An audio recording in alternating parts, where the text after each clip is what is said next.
say magic? Boom.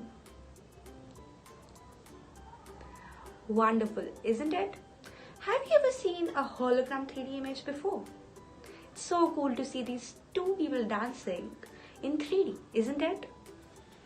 Hi, my name is Devanshi and I'm a STEM instructor at ScienceUtsav. I take senior maker classes and what I just showed to you was no magic but science.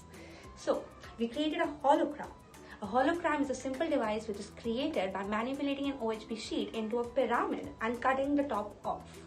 The device creates a 3D illusion for the view and makes an image or video appear as if it was in mid-air.